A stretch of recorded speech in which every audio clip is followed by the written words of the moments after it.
श्री कृष्णाय नमः। जय श्री कृष्ण वैष्णवों। देश विदेश में निवास करने वाले मेरे प्यारे वैष्णवों और मेरे खास युवा मित्रों, तो वैष्णवों, अपने 22 वीडियो पूरे हो चुके हैं, जहां अपने यमुना जी का पठन फलश्रुति का अपना विवेचन पूर्ण हुआ। आज से अभी हम सर्वोत्तम स्तोत्र के विषय में जानेंगे।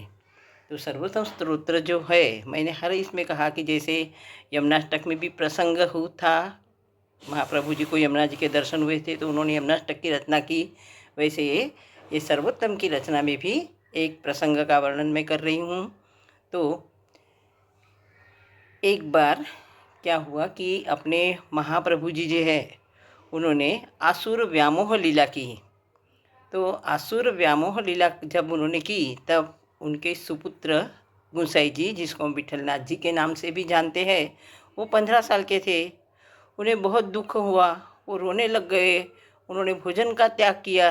जब उन्होंने पिताश्री को ना देखा कि पिताश्री अंतर्धान हो गए हैं, तब उन्होंने भोजन का त्याग करते हुए रोना बंद नहीं किया। तब अक्का जी भी बहुत व्यथित हो गए। अक्का जी माने उनकी मातुश्री। उन्होंने उन्हें बहुत समझाने की कोशिश की, पर वो नहीं माने। फिर बाद में अक्का जी ने अपने दामोदर दास जी हरसानी यानी दमला जी को कहा कि आप इन्हें बुला के उनसे कहा कि आप इन्हें, बाबा को आप समझाइए, उन्होंने भोजन का त्याग किया है, कुछ भी नहीं कर रहे, रोते ही रहते हैं।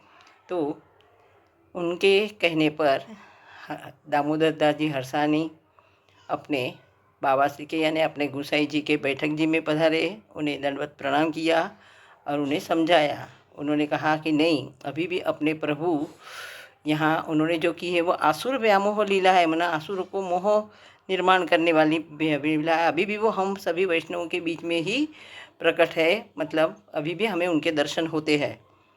आप ऐसा कीजिए, आप शोक मत कीजिए, आप अपना मन स्थिर कीजिए और उनका ध्यान कीजिए।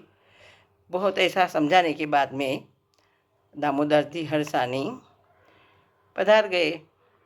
तो उसके बाद में अपने गुंसाई जी ने उनकी बात, उन्होंने जो कहा था उसके ऊपर सोच विचार किया और फिर उन्होंने भी अपना शोक कम कर दिया और अपना मन स्थिर किया, और वो अपने प्रभु के बारे में, महाप्रभु जी के बारे में ध्यान करने लग गए।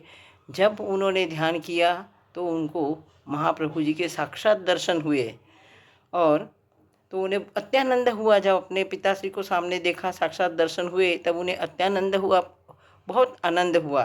तब उन्होंने उनका नाम 100, जैसे हम जानते हैं कि सर्वोत्तम जी में 108 नाम है अपने महाप्रभु जी के, तो ये जो 108 नाम रखे हुए हैं, वो अपने गुसाई जी को जैसे जैसे महाप्रभु जी के दर्शन जिस स्वरूप में हुए, उस प्रकार से उन्होंने उनके नाम रखे हुए हैं। तो सबसे पहले उनके दर्शन करके उनको बहुत ही आनंद हुआ, इसलिए उन्होंने पहला नाम रखा आनंदाय नमः। बाद में उनको और ध्यान किया तो उनको युगल स्वरूप के दर्शन हुए, और तो उन्होंने उनका नाम, और उनको अति अति आनंद हुआ, जिसको हम कहेंगे अगणित आनंद, अत्यानंद। तो उन्होंने उनका नाम परमानंदाय नमः ऐसा रखा। और जब तीसरी बार और उन्होंने ध्यान किया, तब उनको अपने श्री कृष्ण के स्वरूप में, उनके मुखारविंद के स्वरूप में दर्शन हुए।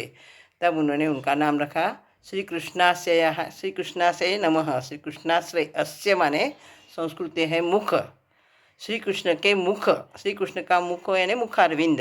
तो उन्होंने कहा श्री कृष्णाश्रय नमः। इस प्रकार उन्होंने 108 प्रकार से 108 बार जैसे उनको ध्यान किया, तो 108 प्रकार से हर एक इसमें अलग अलग स्वरूप में दर्शन हुए। तो इस प्रकार उन्होंने उनके 108 नाम रखे हुए, मतलब सर्वोत्तम स्तोत्र में श्री कृष्ण के महाप्रभु जी के 108 नाम है। तो वो गुसाई जी को जिस जिस स्वरूप में दर्शन हुए, उसी स्वरूप से उन्होंने उनके नाम का स्मरण करके, ध्यान करके, उसी प्रकार उनके नाम है। और वही फिर उन्होंने उसको उसी 108 नाम को छंदोबद्ध करके सर्वोत्तम स्तोत्र की रचना की, और इसी प्रसंग के द्वारा हमारा सर्वोत्तम स्तोत्र की निर्मित हुई।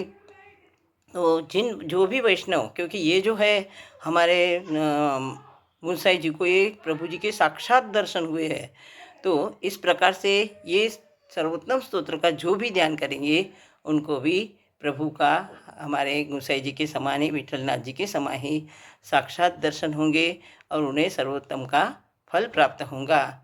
यही सर्वोत्तम स्तोत्र की महानता है, सर्वोत्तम स्तोत्र की विशेषता है।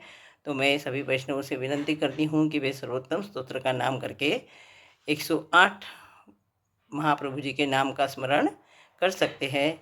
जय श्री कृष्ण वैष्णवों।